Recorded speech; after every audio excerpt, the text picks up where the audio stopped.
London, late 1700s.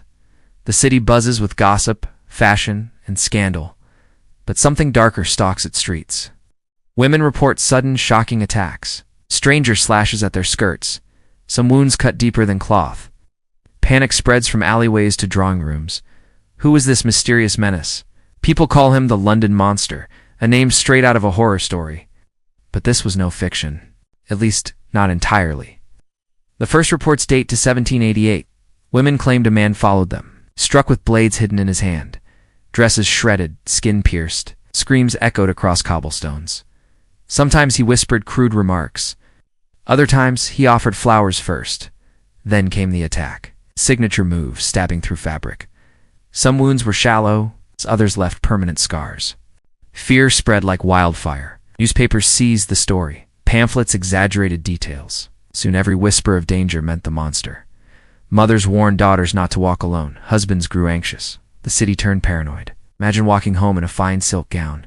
Suddenly a sharp pain on your hip. Stranger vanishes into the crowd. Would you trust anyone again? Over 50 women came forward. Some had torn clothing as proof. Others showed bloodied cuts. Crowds demanded answers. Was this one man, or copycats seeking infamy? Police struggled to respond. London had no organized force yet, just watchmen with lanterns. They were no match for fear itself. Cartoonists mocked the situation. They drew wild-eyed ladies in ripped skirts. Critics asked, were these tales exaggerated? Was fashion itself to blame? Hooped dresses made easy targets. Some said women invented stories to explain accidental tears or gain attention. But too many victims spoke. Their fear sounded real. A bounty was offered. £10 reward for capture. Crowds chased suspicious men. Innocent bystanders were beaten. The city turned into a hunting ground. And it created its own violence. Some men wore protective armor, not for themselves, but to protect their thighs from angry mobs. If a woman pointed and shouted, "Monster!" a crowd attacked without question. London became a stage for hysteria. Coffee houses buzzed with rumors. Theaters staged satirical plays. Ballads mocked the monster in song. Merchants even sold monster repellent pins. Was the predator real? Or was fear more dangerous than any blade? Victims still poured in. Names and addresses filled pamphlets. Some women fainted before describing him. Others gave wildly different descriptions. Tall, short, handsome, ugly. Always a man in a crowd. Never caught in the act. This blurred truth and fiction. A moral panic took over. London's ladies clutched their skirts tighter and eyed strangers with suspicion. And everyone whispered, "The monster is out there." For 2 years, fear ruled the streets. From Covent Garden to Hyde Park, from Mayfair mansions to working-class alleys, nowhere felt safe. Even as satire grew, tension stayed. London demanded justice, but who would they accuse? And would he be guilty, or simply unlucky? One man soon bore the weight of a city's fear. His name was Rhynwick Williams. A simple worker, accused of monstrosity? Was he the monster, or another victim of hysteria? That's where our story turns.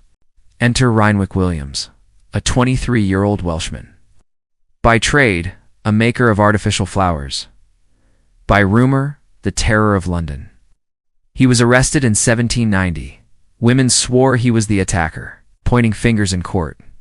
That face, those eyes, they cried. At details rarely matched.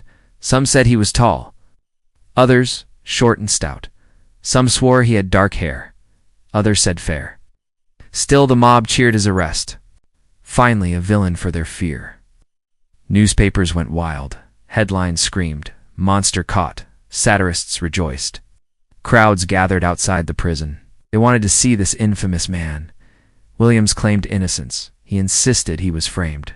His only crime, he said, was poverty. But hysteria drowned his words. Witness after witness testified. Over 40 women took the stand. Some pointed directly at him. Others hesitated. Stories blurred under pressure. The court grew confused. Yet the public wanted guilt. They needed closure. So prosecutors pressed harder. The trial became theater. Spectators laughed, gasped, shouted. Pamphlets sold outside like souvenirs. This was entertainment as much as justice. Even aristocrats attended. The Duchess of Devonshire showed interest. Everyone wanted a piece of the drama. What evidence did they have? Mostly eyewitness claims. No weapon was found. No clear proof tied him to attacks. Still, his reputation blackened. Satirical prints mocked his trade. The flower maker who pricks ladies, cruel humor fueled the frenzy. In the end, he was convicted. Assaulting women with intent to wound, not murder, not robbery, but an unusual crime shaped by panic. His punishment was severe. 6 years in prison. For attacks never clearly proven, crowds celebrated the verdict. They believed the monster was gone, but attacks had already slowed before his arrest. Was Williams truly guilty, or had hysteria found a scapegoat? Scholars debate to this day. Some argue he fit the profile, a young man, wandering the city. A trade that allowed sharp tools. He had motive, means, opportunity. Others say the case was weak. Too much depended on shaky memory. Too much on gossip. Too much on fear itself. Williams himself never confessed. He begged for mercy. His family pleaded on his behalf, but the court would not bend. He entered prison in disgrace. His name forever tied to the monster. Even after release, he lived under a cloud. The public never forgave. His story was sealed as villain, yet doubts linger. Was he punished for being the monster, or for being convenient? Some suggest multiple attackers existed, copycats, feeding hysteria. Each incident amplified by rumor, till one man carried them all. Others think women exaggerated stories. Social pressure rewarded victims with attention. Newspapers thrived on scandal. Fear became a profitable product, and Williams was the casualty. His trial says more about panic than crime.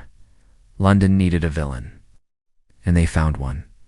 Whether guilty or not, history labeled him the London Monster. A man, a myth, a symbol. But the story didn't end with him. Its legacy would haunt culture for centuries. The London Monster case left deep marks, not on fabric, but on society. It showed how fear shapes justice, and how rumor shapes memory. The monster became a cautionary tale, study in hysteria, a glimpse of urban paranoia. Even after Williams, people whispered, was the real monster still out there? Or had fear created him? The story echoed in plays, in satirical songs, in gossip for decades. Londoners laughed nervously about it, but women kept clutching skirts tighter. The case shaped the idea of stranger danger. It predated Jack the Ripper by a century. It set the stage for him. Both stories showed gender, fear, and mystery. Both blurred fact and fiction. The monster story also shaped law. It pushed courts to expand definitions of assault. It made police rethink protection.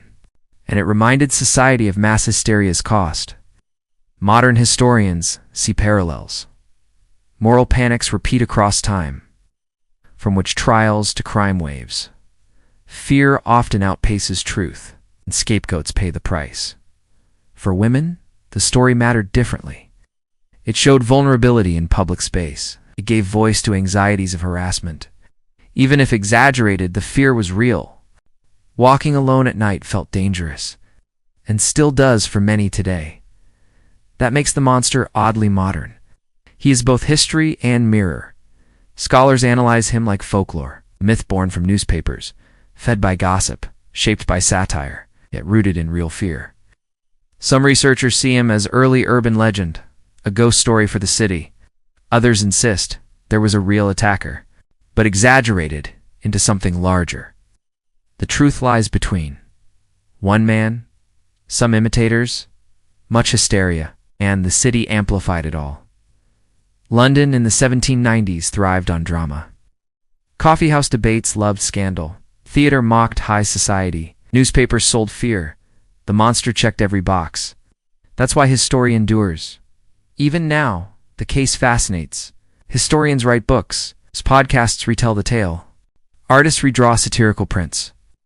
True crime fans debate guilt and innocence. The London Monster lives on. Not as a man, but as a legend. He represents a warning about fear, about justice, about the power of rumor. If the monster teaches anything, it's this. Society craves villains. Even when evidence is weak, people point, accuse, condemn, and often regret later. Yet the thrill of the hunt seduces. It happened in 1790, it happens now. From tabloids to online mobs, the monster walks with us still. Not in alleys, but in headlines.